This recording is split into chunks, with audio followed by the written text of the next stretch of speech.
Kerrie Bates here from Ipswich Recreation and Culture, and I'm with Dan Lovy, and we're talking about Ipswich Illumination.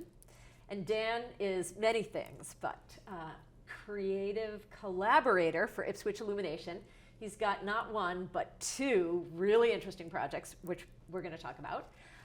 He also is a board member of the Ipswich Recreation Committee, and he's the president of Orchestra on the Hill, and an entrepreneur in his own right. So he's a fascinating Renaissance man, an Ipswich neighbor and friend. And Dan, please tell us about 3D Ipswich. So, turn of the century, the hot entertainment activity was looking at stereographic photos of the world. This allowed you to take a flat image, view it through a viewer, and see it in 3 dimensions. It saved you the trip to the Great Pyramids of Egypt. In looking through some of the archives, we said, what would happen if we took that same technological approach, the stereo view of the world, and walked through Ipswich so that people can have that same kind of immersive experience?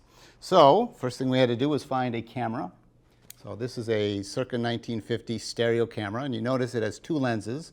So when you take your picture, it takes 2 images that when it's printed out and viewed, your brain will mix it back together and give you 3 dimensions. So what we've done is we have actually walked through Ipswich, and I don't know how you can see these, and taken a series of 3-dimensional photographs.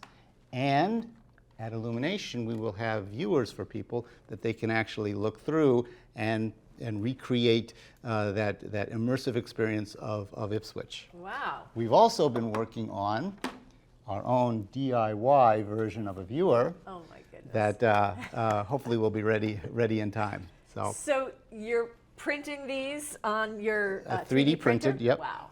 And if you're successful in finishing this wonderful work in progress, people will be able to look at 2 flat photographs, and with this lens and the way the optic nerve just your brain, the brain takes these 2 images as we look at things and combines them into 1 image, but because there are 2 different viewpoints, it recreates the depth effect. And so that's what we're recreating here. So this photograph looks like the same photograph twice, but because the 2 lenses of the 3D cameras are set 3.5 inches apart, just like the human eyes on average, each lens picks up different information about shadow and light. And then our brain is in the business of understanding that variation in input as a depth of field. Wow, that is so cool. It's amazing to me that this kind of technology has fallen out of fashion. Well, if you remember from our youth, remember the ViewMaster with the little wheels? Yes.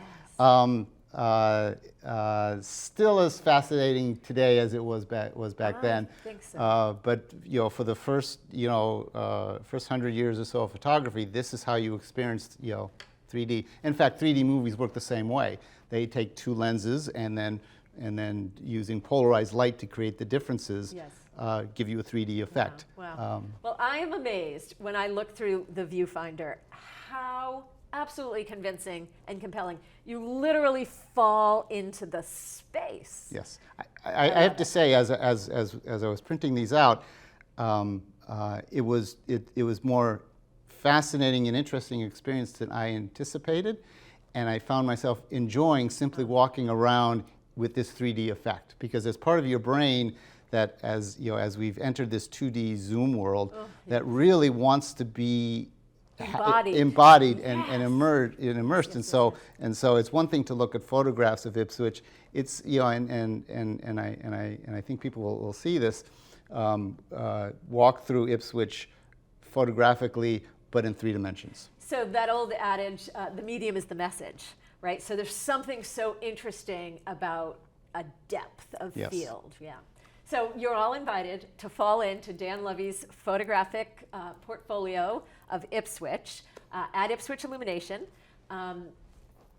It'll be on display both Friday night in the downtown area where the bonfires will blaze, and Saturday, so October 6th and 7th, as we walk on Water Street for part of Illumination, where the bonfires are downriver on Saturday night. But this isn't all. Dan has got another super interesting Ipswich photo collection that will also be on display Friday and Saturday night. Can you tell us about Ipswich Now and Then? Now and Then, but wait, there's more.